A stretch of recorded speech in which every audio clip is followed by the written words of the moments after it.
Okey, Assalamualaikum dan salam sejahtera. Ini hari kita nak kongsikan sikit kereta lama tapi pandu macam kereta baru. Okey, kereta Viva ni dia ada masalah. First, leaking minyak hitam. Yang keduanya memang ada masalah pada suspension part lah.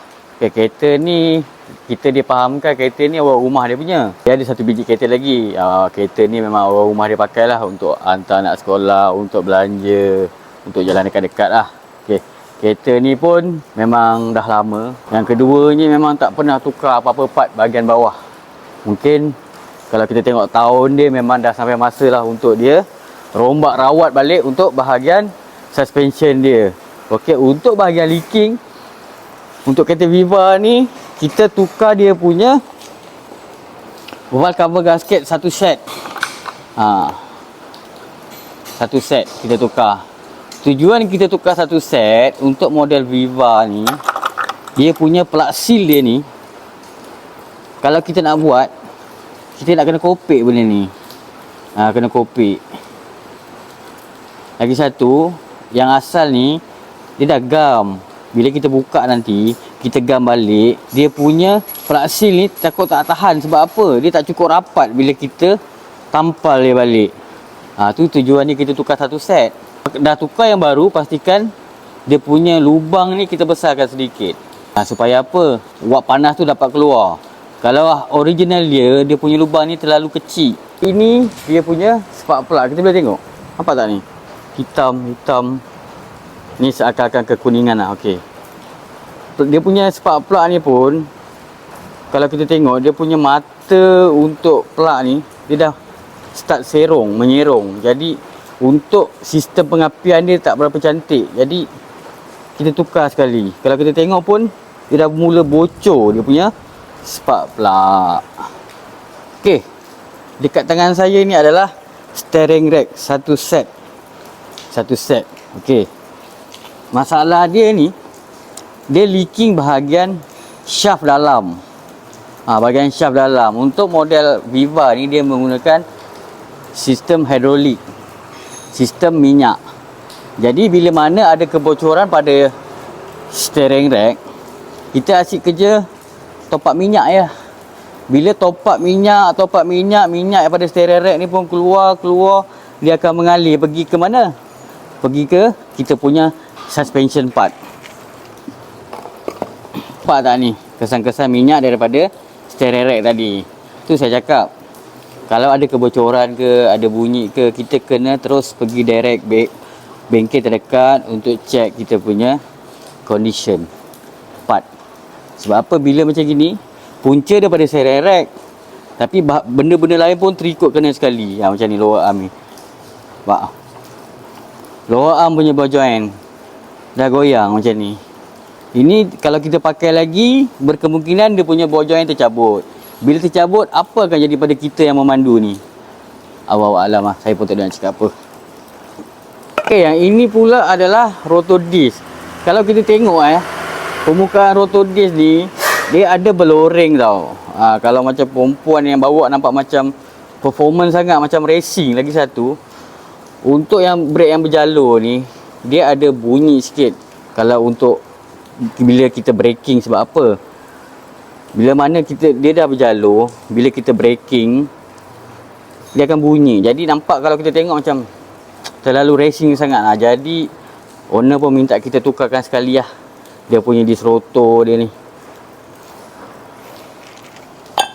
Okay, dah alang-alang kita tukar disc rotor yang baru, kita dah repaint balik dia punya brake pump, kita tukar sekali dia punya repair kit. Sebab apa? Benda ni sekali jalan. Alang-alang kita buat brake, sayang kalau kita tak sebi sekali dia punya repair kit dalam, ataupun kita tukar pada yang baru untuk repair kit dia. Ini adalah mounting absorber. Kekurangan absorber mounting yang model getah ni, bila kita pakai adjustable ataupun kita lowerkan kereta, getah ni dia tak tahan. Sekejap dia akan naik. Di sekejap kita pakai sebulan, kadang-kadang benda ni dah naik. Sebab apa? Sebab bush ni tak mampu nak tahan. Bila mana kita buat kereta tu lowered ataupun kita pakai spring sport yang agak keras, dia tak mampu untuk menampung. Jadi untuk lebih tahan lama, kita pakai mounting absorber brand Alza. Alza dia dah jalan bearing, InsyaAllah boleh tahan lama. Berbanding yang ori, yang menggunakan getah macam ini memang tak tahan. Bukan kata material tak bagus, cuma ketahanan dia tak sama tahan macam mana kita pakai yang Alza punya. Sebab Alza dah jalan bearing, lebih tahan lama, lebih padu. Okey, bila mana kita buat suspension part, kita akan check menyeluruh. Check menyeluruh ni macam mana? Kita check 360 untuk kawasan suspension part dan juga enjin. Okey. Bila kita tengok dia punya mounting enjin ni, nampak tak? Dia dah pecah. Mounting enjin ni dah pecah. Kan? Untuk model Viva ni dia menggunakan 3 pieces sahaja untuk mounting enjin. 3 pieces.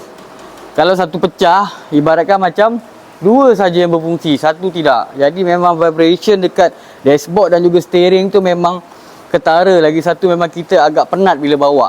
Satu, bawa dah tak sedap. Yang kedua, tambah lagi dengan vibration daripada engine mounting yang dah pecah. Memang feeling untuk bawa tu memang tak ngam lah. Memang tak jadi lah orang cakap. Jadi kita dah cakap dengan owner. Owner pun proceed nak buat tukar engine mounting sekali. Sebab apa? Dia memang tak pernah tukar daripada semenjak beli. Jadi better lah kita tukar 3-3 sekali. Jangan kita tukar satu tak boleh. Sebab apa? Bila kita tukar satu, yang lain kita tak tukar, kita takut kita tukar satu, lagi 2 kita tak tukar. Yang satu ni dah baru, yang lagi 2 tu lama. Nanti yang baru pun ikut rosak. Sebab apa? Bila mana kita tukar satu, yang satu ni dah tegak, yang 2 ni dia turun. Jadi yang baru yang kita tukar ni dia akan menarik.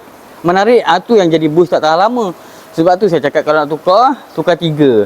Mana yang kita pakai 4, better tukar 4. Baru dia dapat tegak enjinnya. Baru vibration tu ada, tapi dalam kuantiti yang sikit. Tujuan kita buat servicing brake, tukar repackage, kita boleh tengok permukaan brake pad dia, satu nipis, satu tebal. Ini kalau isu macam gini berpunca daripada apa tahu? Pertama, bila mana dah masuk waktu untuk kita buat flushing, bleeding, kita tak buat. Lagi satu, piston minyak bila kotor, piston yang ada dalam brake pump kita tu tak dapat nak keluar habis. Sebab apa? Disebabkan karat tadi tu. Jadi bila karat tu, piston bila tak dapat keluar, ni lah jadi dia. Sebelah tebal, sebelah lagi nipis. Jadi setiap 40,000 kita wajib buat flushing, bleeding, tukar minyak brake. Untuk apa? Untuk kita juga, untuk keselamatan yang lain-lain. Itu sajalah untuk perkongsian hari ini. Alhamdulillah, kereta pun kita dah siap. Dah siap tukar cover gasket, kita dah siap cuci, kita dah run, kita dah hantar alignment. Alhamdulillah, so far untuk masa ni bawa pun memang okey lah. Sebab apa? Dia beza lah daripada sebelum ni. Kita bawa keretanya agak melayang lah. Sebab apa? Sebab bahagian bawah ni banyak yang dah rosak. Jadi selepas kita buat penukaran, kita rombak rawat balik, Alhamdulillah, kereta ni pun bawa sedap lah. Okey, harap-harap kita berjumpa lagi di lain channel. Mana nak repair kereta, mana nak servis kereta, terus direct kita di mana? Di Zelan Auto. Assalamualaikum.